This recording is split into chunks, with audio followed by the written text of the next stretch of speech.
Hello, I am Gaetan Klein, and today I'm going to talk to you about Asperger syndrome and subclinical symptoms. So it's an informal video today, and I will tell you about my own story. So when I was a kid, I always felt that there was something wrong with me, which I could not really explain, and that made me feel pretty lonely. I felt like I was different from people in a bad way. I felt like I could not really connect with people. I felt like I was disconnected from people. And I could not really understand them, understand why they behaved the way they did and what they were thinking. And I felt like people could not really understand me, and I could not really share my emotions. And that made me feel pretty lonely, right? And I remember when I was 9 years old or 8 years old, I was saying to my mom very often, "Oh, I'm not like the others, I'm different," and I was pretty sad. And she took me to see a psychologist, and after a few sessions, the psychologist said, "There's nothing wrong with Gaetan, he's fine, he just needs to make friends." All right, so I continued, having this feeling that I could not really understand people and there was this disconnection, but it was really hard to explain. And it was not so bad, it was just there all the time and kind of making me feel a bit lonely all the time. It wasn't really bad. I had friends and I could relate to people. But still, I thought there was something, that was quite off.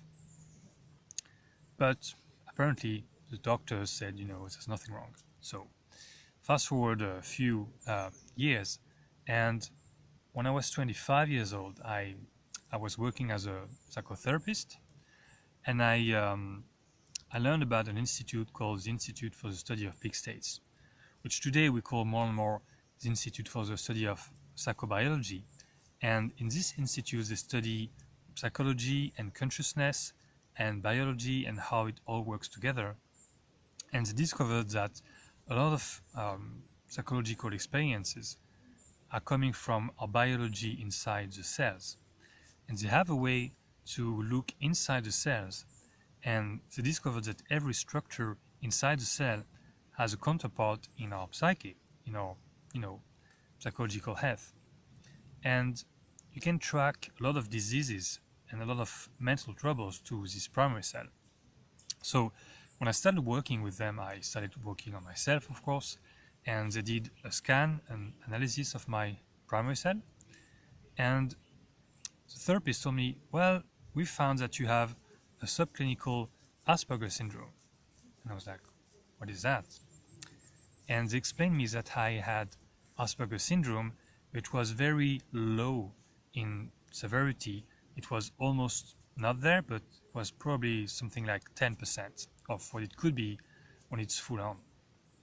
And they explained me that Asperger syndrome, from this point of view, is an impression that you are behind a wall of glass, rather, and you cannot really go past it and connect with people emotionally.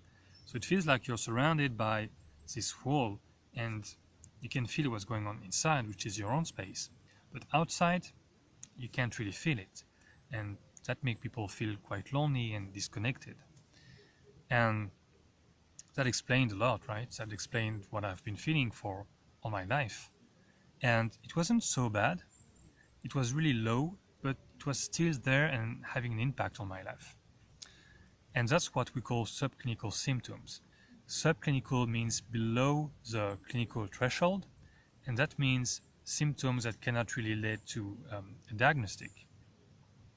And when you have subclinical symptoms of a specific trouble, when you can feel that there is something a little bit off, something a little bit wrong, which is hard to explain, but it's not really making you feeling completely disabled, and it's really hard to recognize and understand and almost impossible to diagnose because it's very low, right? And so as they had a treatment for Asperger syndrome, which is different from the medical diagnostic or the psychiatric diagnostic, it's a different way of looking at things, and they had a treatment for this. So they told me we can see the marker in your cell, which indicates you have 10% Asperger syndrome, and we can get rid of it and you will feel a change. Of course, it will not be dramatic, but it will be better. So I said, yes, okay, let's do it, right? I want to experience what it is to change things at that level. And after the process, well, the change was not dramatic, but it was really noticeable that suddenly I had space around me and I could feel other people in a way that I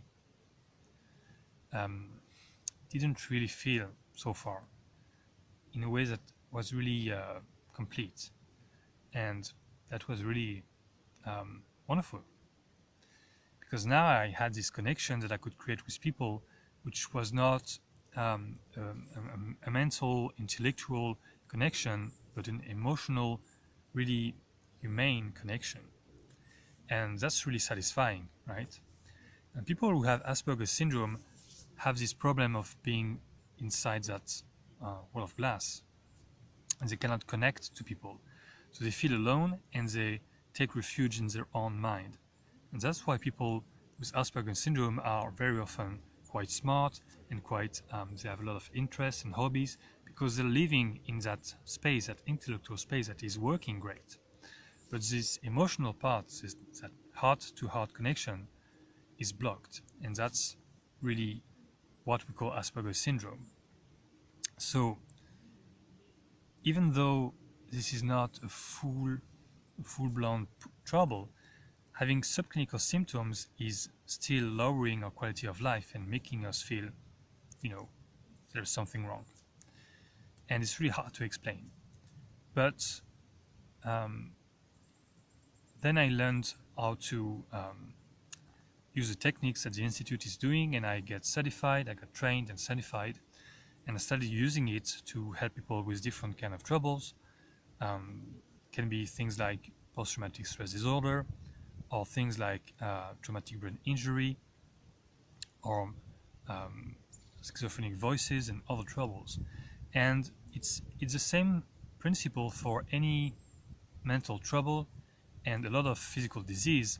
You can have a full-on problem, and you can have a range of symptoms of intensity, and you can actually be below the threshold where you can diagnose it clinically. And so you are in the subclinical symptoms. And you can have subclinical symptoms or any kind of disease. You can have low-grade viral infection that makes you chronically fatigued. You can have low-grade hormonal imbalances that makes you, your body's not functioning well, but it's not really a complete problem. But you can have those low subclinical problems that are still impacting your life in a more or less debilitating way sometimes. And that's why many people feel that there is something wrong with them, but they cannot really explain it. And it's really hard to diagnose from the medical point of view. Where the answers often lies in this subclinical area, when you don't have a complete problem, but it's still there and it's enough to make you feel not good.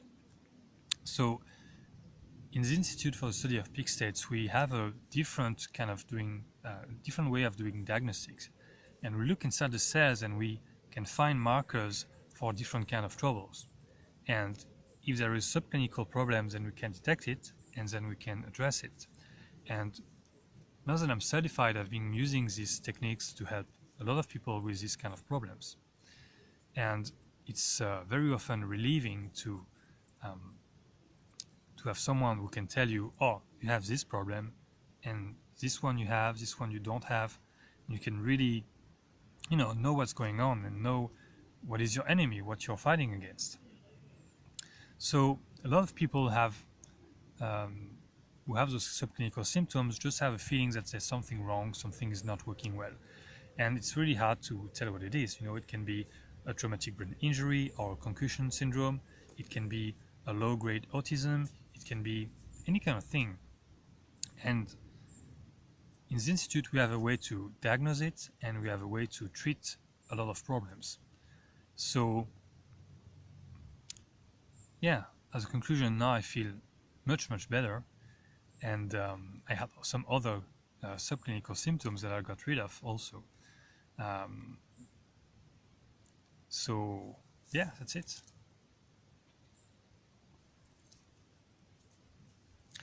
So if you want to know more about it, and if you think you have something and you would like to have a different point of view about what it could be from a biological, subcellular point of view, then you can contact us, and we can arrange taking care of you, and we tell you if we can help you or not, or if we can detect what you have or not. And if we can detect and we think we have a treatment, we also have pay for results treatments, and that means that people pay us when they only when their symptoms are completely eliminated, which is unmatched in the field for all I know.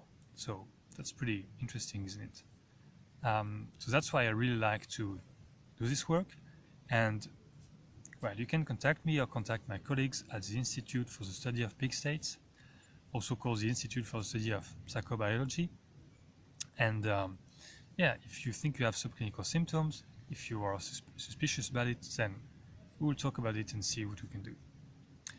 So I only told about Asperger syndrome, and I defined it in a specific way in this video, which is different from autism.